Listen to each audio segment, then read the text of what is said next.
Você é responsável por aquilo que cativa? O Pequeno Príncipe tem isso, né? Você é responsável pelo que cativa. Eu acho que sim. Porque você pode pensar. Eu, por exemplo, estou fazendo esse vídeo. O meu interesse é cativar. É fazer com que vocês entendam, né, as mensagens que eu passo como analista e como mulher. Uma mulher de 72 anos que não viveu nenhum anozinho à toa. Eu construí e desconstruí muitas coisas. Então eu também sou uma memória, né, viva de coisas que podem ser solucionadas, podem ser superadas. Me orgulho disso. Então, sim, você é responsável pelo que você cativa. Porque quando você vai conviver com o outro, é uma outra vida, é um outro ser. Ele vem com uma bagagem de conhecimentos, de experiências, de crenças. E você tem outra. E não se trata de, quando você troca experiências com esse outro ser, de você abdicar das suas para encaixar na realidade dele, ou ele abdicar das dele para encaixar nas suas. O desafio que todo ser humano passa é conseguir conviver com as diferenças, não com as semelhanças. As semelhanças, como se diz, a mamão com açúcar, é uma beleza só. É com as diferenças. Como a gente vai lidar com aquelas diferenças? Então, cuidado com aquilo que você cativar. Você está sendo sincero, sincera, quando está diante do outro, para que o outro tenha a oportunidade de ver o que você é? Vou contar um casozinho, porque em quase 10 minutos dá tempo. Há muitos anos atrás, isso foi na década de 70, talvez 74, 75, não sou muito de datas, eu sou mais das experiências. Eu tinha um namorado e ele tinha um amigo que era porteiro num prédio em Botafogo. Eu não vou dizer que prédio é esse, porque é um prédio conhecido em Botafogo. Ele era porteiro. E às vezes a gente saía, né, ia passear e tudo, e falava, vamos passar lá que eu vou ver o meu amigo. Também não vou dizer o nome. Dá um oi nele, depois a gente continua, vamos tomar um sorvete, vamos no cinema, e a gente fazia isso. E um dia a gente chegou lá, ele estava com uma namorada nova. Era do sul, Santa Catarina, alta. Ele era baixo, moreno, do Nordeste. Ela, de Santa Catarina, alta, alourada, olhos esverdeados. E tinha sido freira. E tinha deixado a ordem. E ele começou a render homenagens àquela mulher.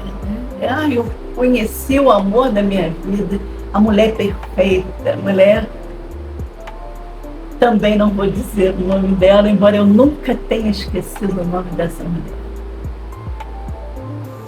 E quando eu olhei, ela nos serviu, eles moravam na casa do porteiro, né? Então era uma casinha pequena, era um apartamento pequeno, e ela começou a nos servir e eu observei que ela era extremamente carinhosa e atenciosa com ele.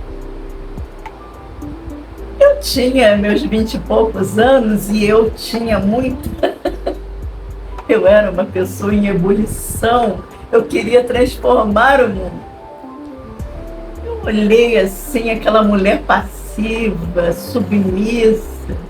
Quando eu saí, eu falei com meu namorado, porque ele saiu encantado, ele também gostaria que eu fosse submissa. Falou, poxa, ele encontrou a mulher dele, viu que perfeição. Só que, mesmo nos meus 20 e poucos anos, eu sabia que perfeição não existia. Eu devia ter 22, 23 anos ali, não tinha mais que isso. Aliás, aquele meu namorado, a gente se casaria alguns anos depois, de 78, eu me casei com 25, então ainda faltava um tempo.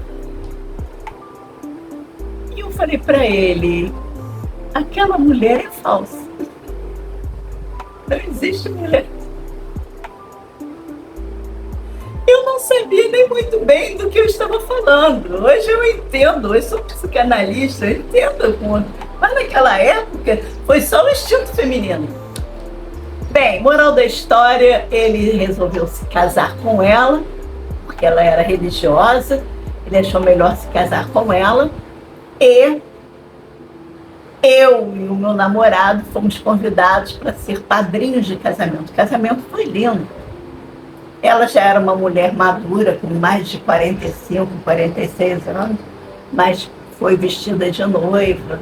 Desejei a ela todo, desejei ao casal tudo de bom, sinceramente. Uns meses depois, a gente voltou lá. Nem podemos ir. Porque ela não admitia mais visita na casa. Quando eu olhei a figura daquele nordestino alegre, brincalhão, contador de histórias, ali, totalmente arrasado, envelhecido, acabado, eu tive muita pena. Mas ele era responsável pelo que tinha cativado. Ele queria uma mulher subserviente. Ele queria uma mulher que tirasse os sapatos dele, como eu vi ela fazer, se ajoelhar, tirar os sapatos dele. Na frente, nossa. E depois se tornar uma carrasca. Aquele homem não podia ter amigos, não podia conversar, comia quando ela queria. Ela logo teve um filho e o negócio ficou pior ali dentro de um recinto pequeno, que era praticamente um kitnet. Eu nunca mais soube deles, porque o meu ex-marido não quis mais vir, porque não adiantava visitar, porque ela não permitiria. Aquele momento ele estava lá na portaria, ele conseguiu dar uma fugida e falar, e ele tremia, mas ele foi responsável por aquilo que ele cativou. Ele criou uma ilusão, da mulher ideal, e ela, quando viu, se montou. Ela tinha saído de um convento, ela queria a segurança de um casamento, e ela se moldou a ele. E depois ela mostrou a verdadeira face. E ele não estava preparado, porque ele comprou a ilusão. E ficou totalmente derrotado quando viu a realidade. Ele não estava preparado. Então, muito cuidado, a gente é responsável por aquilo que cativamos. Eu sou responsável pelo que estou dizendo a vocês e transmitindo a vocês. Cuidado, porque você machuca o outro. Mas pior, você se machuca. Eu já passei por isso. Eu já tive a ilusão de achar que estava num relacionamento maravilhoso e não estava. Era podre até a raiz. Era podre, era sórdido, era nojento, e não estou falando do primeiro. O primeiro foi só convencional, indiferente, frio, não para mim. Mas o segundo eu achei que era o ideal. Também fui responsável por aquilo que cativei.